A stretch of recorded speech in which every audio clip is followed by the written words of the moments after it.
firman Tuhan yang kita dengarkan pada malam ini. Terima kasih.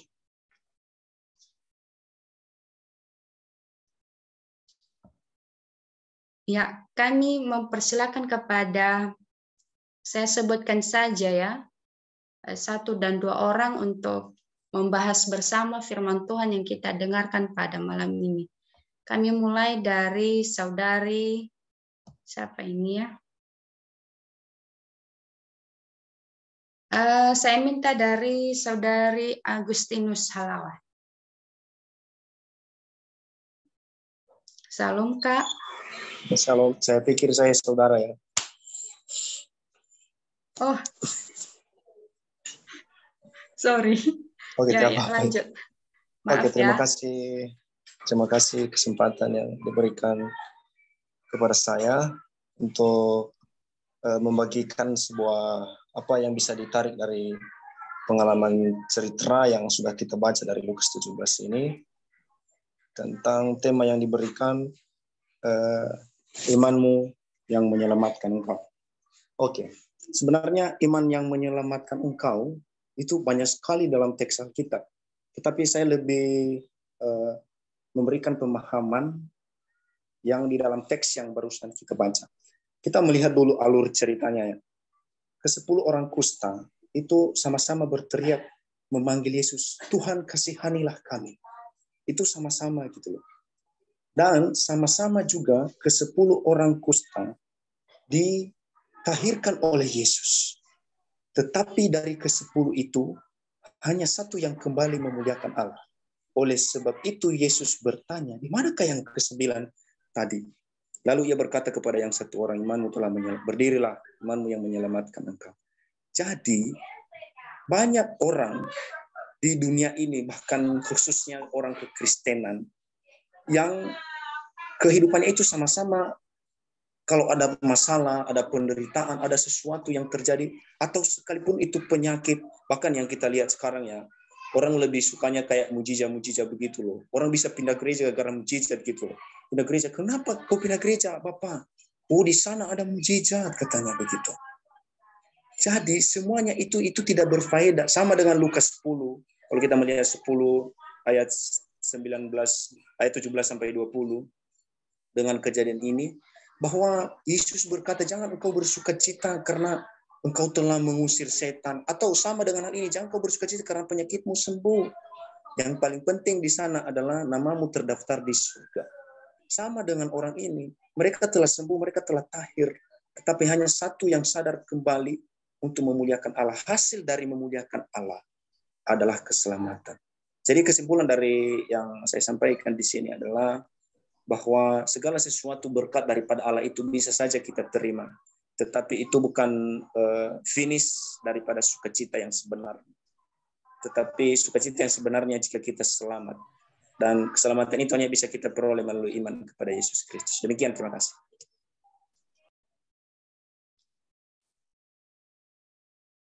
Ya, terima kasih Kak Agustinus. Tanggapan dari saudari.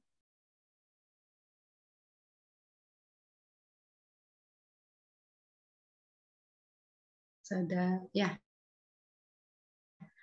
Kami minta kepada Kania Laia, adakah?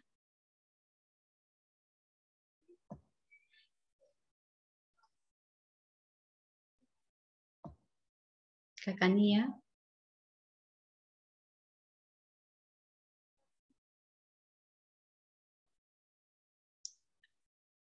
Oke, kita ke Kak Erta Gula. Kak Erta Gula. Gule. Ya. Kak Erta Gula.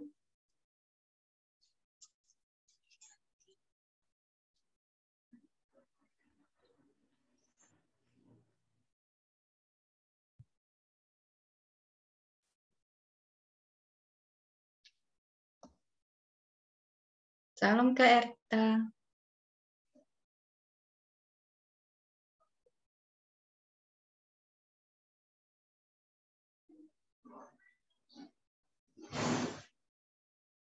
Oke, kita lanjut lagi. Kami minta dari Kak Ikhlas tentang ke-10 orang kusta ini. Kami minta dari Kakak Ikhlas tanggapan apa gimana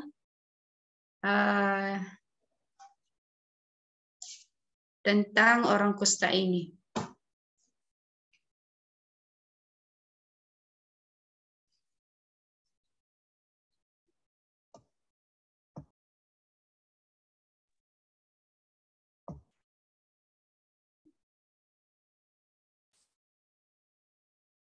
Kak Ikhlas, halo.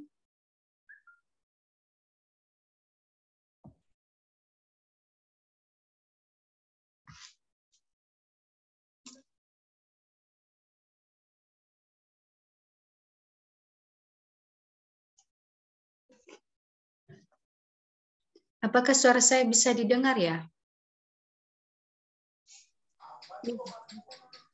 Oh, terima kasih. Oke, kami minta dari Novida. Bagaimana Kak Novida tentang orang kusta ini? Mari kita membahas bersama apa yang terjadi di pasal 17 ini, ayat 11 sampai ke 19 ini. Disilakan. Baik, terima kasih untuk kesempatannya. Firman Tuhan yang kita seringkan pada malam hari ini adalah ini sebenarnya firman Tuhan ini membuat satu kesadaran bagi manusia, terutama bagi orang-orang Kristiani saat ini. Jadi kita sudah tahu bahwa dalam satu perikop ini adalah ada 10 orang yang sedang sakit kusta. Namun ketika mereka bertemu dengan Yesus, mereka seolah-olah mereka sedang membutuhkan pertolongan. Jadi sehingga mereka berteriak kepada Yesus dan memohon supaya Yesus dapat menyembuhkan penyakit mereka.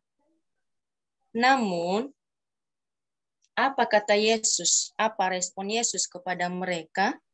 Dia berkata bahwa pergilah, perlihatkanlah dirimu kepada imam-imam. Nah, di dalam pertengahan jalan, mereka ternyata menemukan kesembuhan itu. Mereka ternyata mendapatkan kesembuhan, mereka ditahirkan daripada penyakit kusta yang sedang mereka derita. Namun saudara-saudari, ternyata di antara yang ke-10 orang itu, hanya 1 orang yang kembali datang kepada Yesus. Sehingga dia berkata, di mana yang ke-9 orang itu? Nah, menurut saya, teman-teman yang dikasihi Tuhan, ternyata orang yang 9 orang itu, mereka hanya istilahnya kalau kita mendapatkan berkat, kalau kita mendapatkan sesuatu yang kita inginkan, setelah kita dapatkan, akhirnya kita lupa siapa yang sudah memberikannya. Istilahnya orang yang ke-9 orang ini, mereka lupa untuk berterima kasih kepada Yesus. Mereka tidak sadar bahwa sebenarnya yang memberikan kesembuhan itu dari mereka, untuk mereka, yang mentahirkan mereka daripada penyakit kusta itu sebenarnya itu adalah Yesus. Nah, tetapi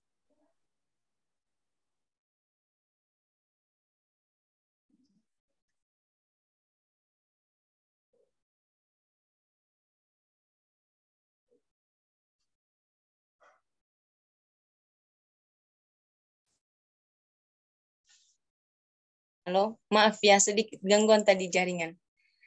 Nah, tetapi orang yang 1 orang ini ternyata dia itu sadar bahwa sebenarnya yang memberikan kesembuhan itu adalah Yesus. Nah, jadi saya mengambil kesimpulan bahwa menurut saya dalam kehidupan kita pasti mempunyai banyak pergumulan. Tidak ada satu orang pun yang berkata bahwa di dunia ini dia sangat merasa senang, merasa tidak ada beban, dan lain sebagainya. Pasti setiap satu orang pasti ada pergumulan. Nah, namun di dalam pergumulan itu, kadang-kadang apa yang kita gumuli itu kadang itu terjawab oleh Tuhan. Tuhan menjawab setiap pergumulan kita. Namun, bagaimana dengan hal itu? Ketika pergumulan kita itu dijawab oleh Tuhan, apa yang harus kita lakukan? Apakah ketika kita mendapatkan sesuatu yang kita inginkan, kita pergi begitu saja tanpa berterima kasih? Barangkali ya, kalau misalnya ada seseorang yang kita tolong, namun orang itu mengambil apa yang dia minta dengan kita, lalu dia pergi begitu saja, tanpa mengucapkan terima kasih ya. Pasti hati kita berkata, ih, orang ini ya tidak tahu berterima kasih. Jadi itu sebenarnya yang sedang terjadi di dalam kehidupan yang 9 orang yang sedang berpenyakit kusta itu. Jadi istilahnya mereka lupa dari siapa sebenarnya pentahiran itu. Mereka lupa untuk mengucapkan kembali terima kasih kepada Tuhan Yesus. Nah, jadi dalam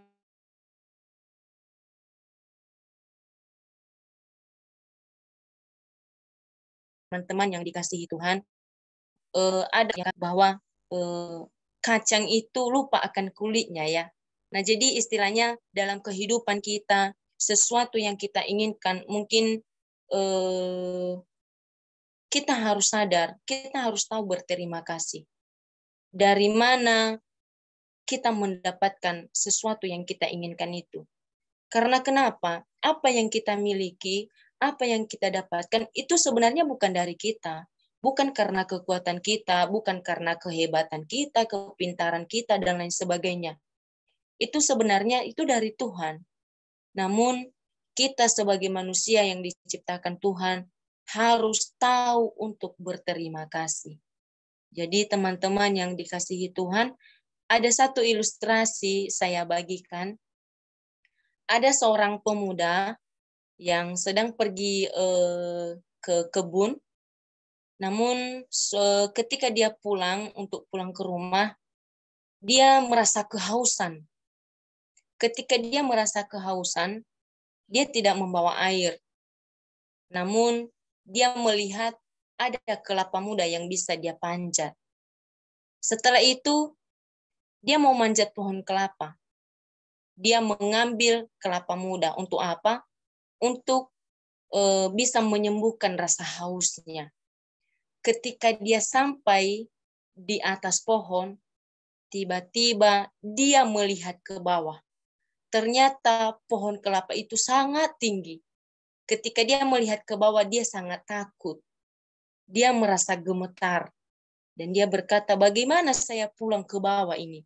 Bagaimana untuk saya turun ke bawah? Jauh sekali. Bagaimana kalau saya jatuh dan saya akan pasti mati? Kemudian saudara-saudari, dia berkata, Tuhan tolong saya. Asalkan engkau menolong saya Tuhan, saya punya sapi, saya akan berikan kepadamu, saya akan persembahkan kepadamu 1 ekor sapi besar. Namun, tidak lama kemudian dia pelan-pelan menurunkan diri dari pohon kelapa. Ketika dia sampai di pertengahan, ternyata dia lihat ke atas dan dia lihat ke bawah, ternyata posisinya sudah ada di pertengahan.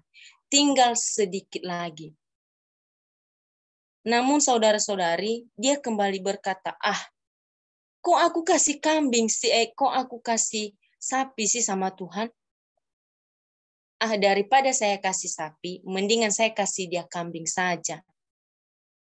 Nah, setelah itu dia turun turun 1/4. Kembali dia berkata, dia kembali berubah pikiran. Saya tidak mau kasih kambing lah. mendingan saya jual kambing itu. Itu kan kalau saya jual, otomatis saya akan gunakan untuk foya-foya saya. Akhirnya dia berkata, saya mau kasih ayam saja. Ada ayam jago saya.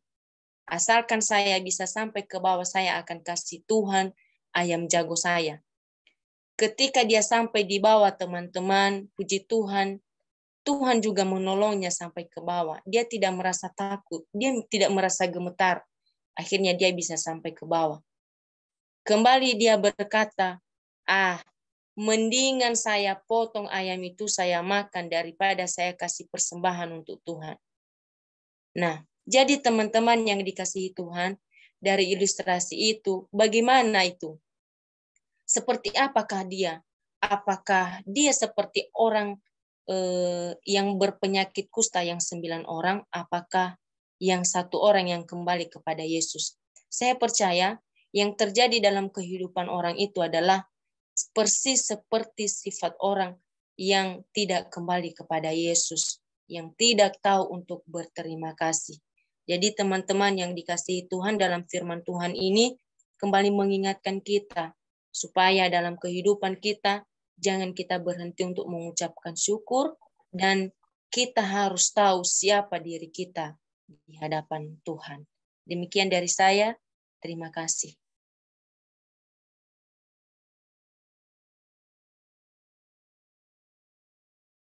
Baik, terima kasih Kak Novida atas tanggapan tentang firman Tuhan ini. Dan kami minta 1 orang lagi kepada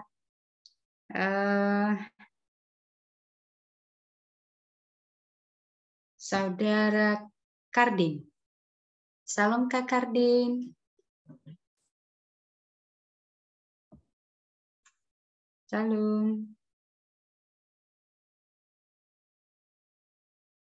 Saudara Kardin.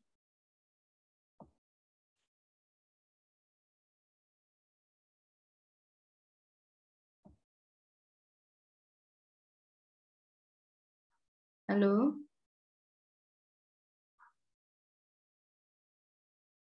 Saudara Kardin.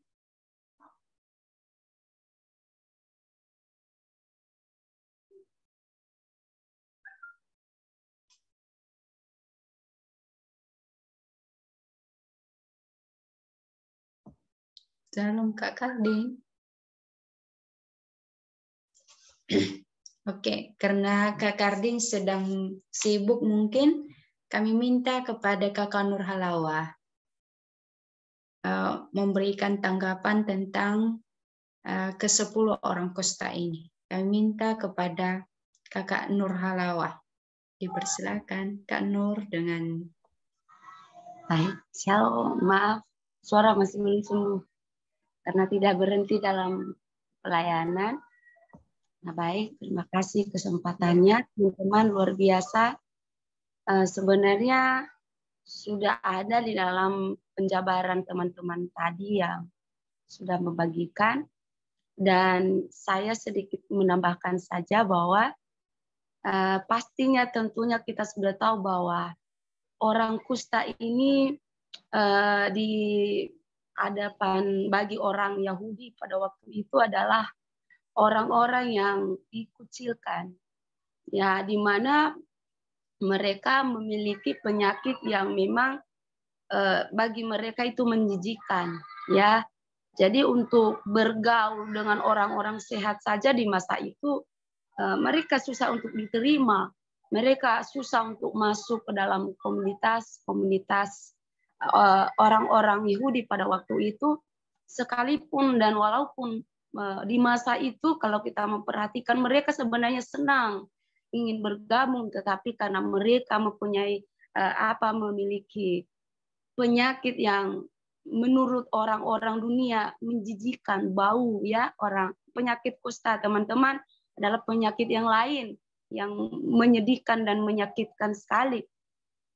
Nah, ini adalah suatu perumpamaan yang Tuhan yang kalau kita melihat di dalam diri kita di zaman sekarang ini, ya, di saat-saat ini penyakit kusta penyakit kusta ini jika kita menyadari diri kita adalah sebagai orang yang masih hidup di dalam keterbatasan atau di dalam dosa. Tentunya bahwa orang yang kudus yang tidak bercela sedikit pun adalah Yesus Kristus yang menebus dosa kita. Kita dekat saja sama Tuhan kalau kita menyadari diri kita adalah orang berdosa, tidak layak untuk bisa menghampiri Dia. Ya, kenapa? Karena sangat-sangat berbeda dengan hidup kita yang penuh dengan ini. Tapi kalau kita melihat bahwa secara sisi yang lain bahwa Tuhan tidak, sebenarnya Tuhan tidak pernah memandang kita seperti itu. Dia mengasihi kita, Dia menyayangi kita. Nah, seperti itu orang kusta ini. Kenapa Yesus menyuruh mereka pergi kepada imam-imam supaya mereka dapat mengalami kasih karunia itu, kesembuhan yang sempurna. Dan ternyata di tengah-tengah jalan, ternyata orang kusta ini bisa tahir dan sembuh ya dari penyakit mereka.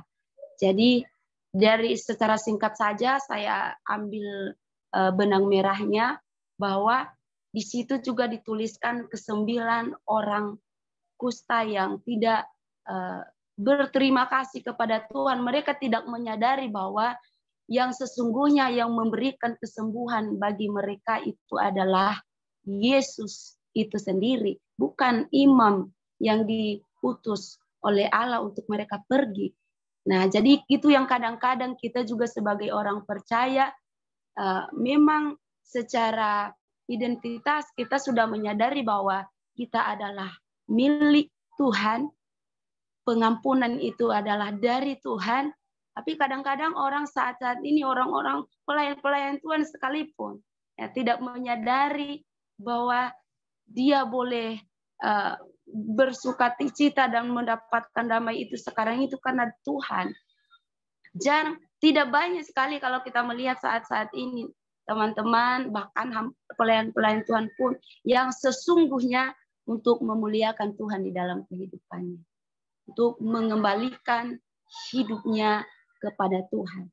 Ya, bagaimana kita melihat bahwa bagaimana kalau agar ini, yang pertama adalah saya kasih poin aja. Pertama, harus rendah hati. Yang kedua, taat akan kebenaran firman Tuhan. Yang ketiga, dengan segenap hati, seluruh jiwa dan raga, muliakan nama Tuhan. Nah, itu 3 poin itu saja inti dari orang kusta yang kita bisa ambil pembelajaran dari mereka ini. Terima kasih, Tuhan Yesus memberkati.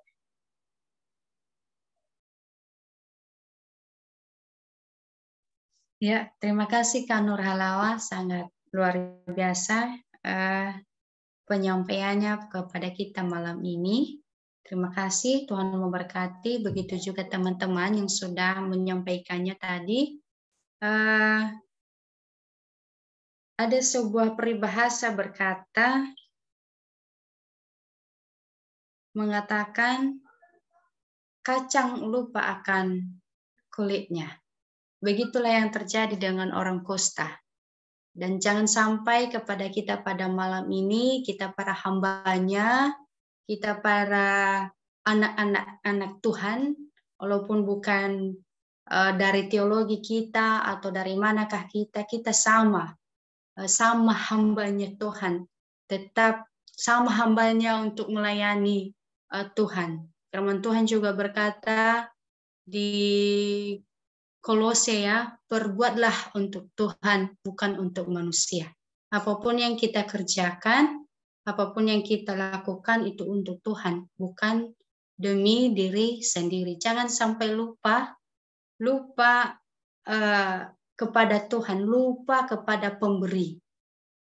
Sehingga kita tidak berterima kasih lagi, kita tidak bisa taat, kita tidak bisa rendah hati. Hilang rendah hati, hilang ketaatan, hilang kemuliaan Tuhan. Karena kenapa? Karena kita tidak patuh dan merasa saya sudah hebat, saya sudah punya. Ya, Semoga firman Tuhan yang kita dengarkan, bahkan saudara-saudara dan saudari yang telah menyampaikan tanggapan untuk memberikan sharingkan bersama untuk kita pada malam ini. Kiranya apa yang kita dapat malam ini bisa kita terapkan dalam diri kita. Kita berdoa supaya kerendahan hati, ketaatan itu semakin bertumbuh dan hidup di dalam diri kita lepas pribadi. Ya, itu aja dari saya sebagai pembicara, walaupun bukan dari orangnya tadi, beda wajah, beda nama ya. Semoga tidak menghalangi iman kita kepada Tuhan malam ini. Terima kasih dan saya kembalikan kepada saudari Novida.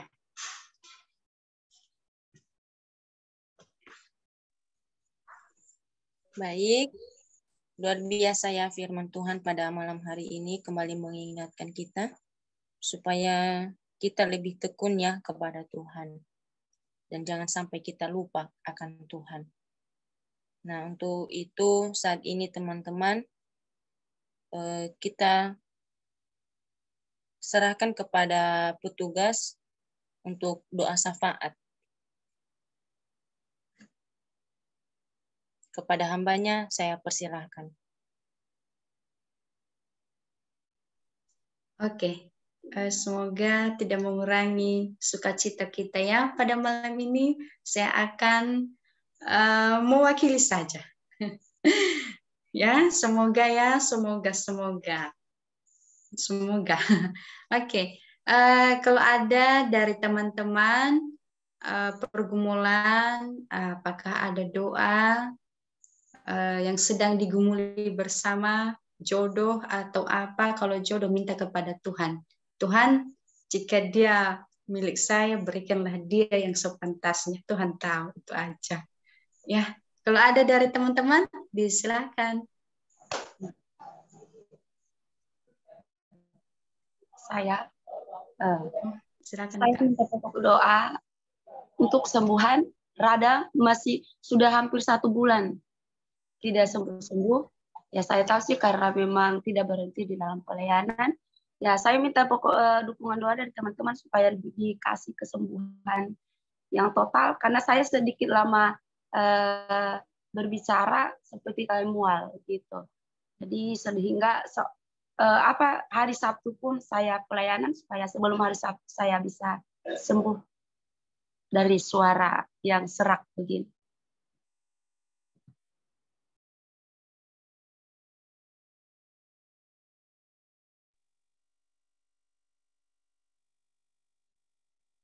Oke, ada dari teman-teman yang lain? Ada dari saya Kak Patimas. Saat ini saya masih bergumul ya tentang pekerjaan saya, masih belum bisa ditentukan ya saya harus kerja apa. Jadi sekarang saya sedang bergumul akan pekerjaan saya supaya Tuhan dapat memberikan pekerjaan yang mampu saya lakukan dan mampu saya kerjakan. Terima kasih.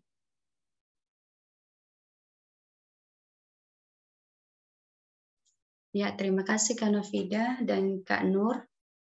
Kira-kira ada dari teman-teman yang lain?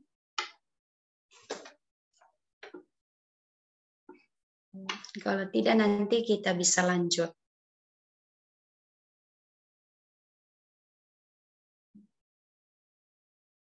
Ya, dari saya nanti ya minta juga dukungan doa untuk kesembuhan adik saya Anita Halawa yang sedang sakit. Saya minta dukungan doa dari teman-teman semua supaya adik saya semakin cepat pulih sembuh dari segala penyakit yang dialaminya sekarang. Itu aja dari saya.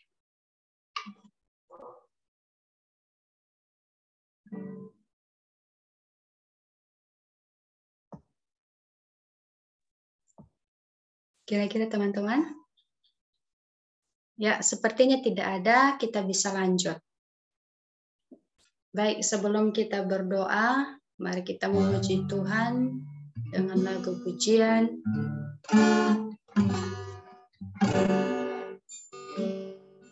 Dengan lagu pujian Saat Ku Tak Melihat Jalanmu.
Bersatu dalam doa.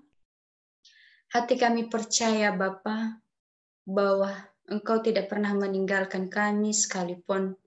Walaupun banyak kesesakan, walaupun banyak penderitaan yang kami alami setiap pribadi kami lepas pribadi oleh anak-anak-Mu di grup Komsel Kemenangan NYG ini. Ada banyak pergumulan pribadi, ada banyak hal yang kami gumuli di hadapan-Mu Tuhan, dan kami percaya Tuhan tetap bersama-sama dengan kami. Bapa, dalam nama Yesus, kami sangat bersyukur buat malam ini. Kami bisa beribadah bersama pengurus dan para anggota Bapa melalui online Bapa. Terima kasih Bapa, terima kasih Yesus Kristus, terima kasih ya Roh Kudus. Pada saat ini Bapa, kami menyerahkan hidup kami di tangan Tuhan. Pimpin kami, Tuhan sertai kami. Sebelum kami menyampaikan segala pergumulan kami di hadapan, kami mohon Tuhan, ampunilah kesalahan kami atas segala perbuatan yang kami lakukan di hadapan, atas kelalaian kami. Mungkin kami memiliki kelalaian, kelemahan dalam melayani-Mu Tuhan, dalam mengerjakan pekerjaan-Mu Tuhan. Ada banyak kekurangan, ada banyak kesalahan yang kami perbuat. Mungkin Tuhan mendapatkan sikap kami yang tidak sesuai dalam kebenaran firman-Mu. Kami mohon Tuhan, ampuni kami Bapa, baik karakter dan sikap kami Bapa. Ampuni ya Bapa, berilah belas kasihan-Mu kepada kami Tuhan Yesus, supaya tidak menjadi penghalang anugerah-Mu Bapa dan penyertaan-Mu dalam kehidupan kami Bapa di surga. Pada malam ini Tuhan, kami bersehati Bapa, kami berdoa Bapa, buat Kak Nur Halawa yang sedang sakit sudah 1 minggu, mengalami penyakit batuk dan penyakit lainnya Bapa. Kami mohon jamahan dari Tuhan, kesembuhan dari Tuhan. Berkati hamba-Mu Bapa, pulihkan hamba-Mu dengan luar biasa. Segala obat yang dia minum Tuhan, berkati Bapa, dan segala apapun yang digunakan Tuhan berkati. Dan kami percaya, kami melihat bahwa Kak Nur sehat, tetap sehat dan suaranya bisa bagus seperti dulu. Bapa di surga, dan kami berdoa buat saudari Novida, Bapa, Tuhan tolong hamba-Mu, banyak pergumulan hamba-Mu tentang pekerjaan untuk melayani-Mu Tuhan. Kami bersahati pada malam ini, kami berdoa demi dalam nama Yesus, berilah jalan terbaik Bapa, bukakanlah pintu Bapa atas segala pergumulan hamba-Mu Bapa, yang membutuhkan pekerjaan untuk melayani-Mu Tuhan, yang mengambil tekad untuk melayani-Mu, apapun pekerjaan yang membuat yang bisa menyenangkan hati Tuhan nantinya Bapa. Dan kami percaya lewat para hamba-hamba-Mu, lewat teman-teman yang bisa share untuk tentang pekerjaan, kami percaya Tuhan memberi yang terbaik bagi hamba-Mu, karena Tuhan melihat dan Tuhan tahu apa yang Tuhan inginkan bagi hamba-Mu Novida Gule. Bapa, dalam nama Yesus, kami berdoa Bapa buat adik hamba-Mu. Kami mohon jamahan dari Tuhan, kiranya kesehatan dan pemulihan terjadi bagi adik hamba-Mu Bapa Anita Halawa. Terus berkati. Saat ini Tuhan kami berdoa bersama buat para anggota, baik yang sudah join pada malam ini maupun saudara-saudara kami yang masih belum join. Ada banyak kesibukan Bapa, mungkin mereka sibuk dalam pelayanan dan segala macam pekerjaan. Tuhan tolong, Tuhan berkati, Tuhan pimpin setiap langkah mereka dimanapun mereka berada Bapa. Mungkin mereka sedang bergumul tentang pekerjaan, mungkin mereka sedang bergumul dalam segala penyakit yang mereka alami. Tuhan jamah, Tuhan pulihkan, angkat segala penyakit yang mereka alami Tuhan. Dan kami melihat ada sukacita, ada kedamaian yang kami dapatkan karena Tuhan Yesus dan iman kami. Dan kami percaya bahwa Tuhan tetap menyertai kehidupan kami. Tuhan pasti tolong kami Bapa.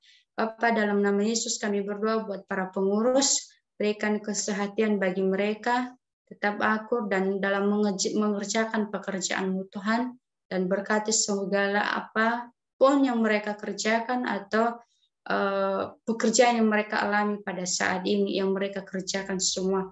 Bapa, dalam nama Yesus kami berdoa buat bangsa dan negara kami, berkati pemimpin kami Bapa, baik dari Pak Presiden sampai ke jajarannya, sampai ke desa Bapa. Tuhan tolong berkati semua dalam mereka mengerjakan tugas dan tanggung jawabnya sesuai dalam kebenaran firman-Mu Bapa. Berkati orang miskin dimanapun mereka berada, yang tinggal panti-panti Bapa dimanapun, Tuhan berkati para hamba-hamba Tuhan yang melayani dimanapun, daerah manapun, yang penginjil di pelosok-pelosok Bapa, berkati dimanapun Tuhan Yesus, Engkau bersama dengan mereka, dan Tuhan terus memberkati hidup mereka, dan Tuhan terus memberkati tempat tinggal mereka dimanapun mereka tinggal. Inilah doa kami Bapa. Kami menyerahkan di tangan Tuhan. Kami menyerahkan di dalam naungan Tuhan.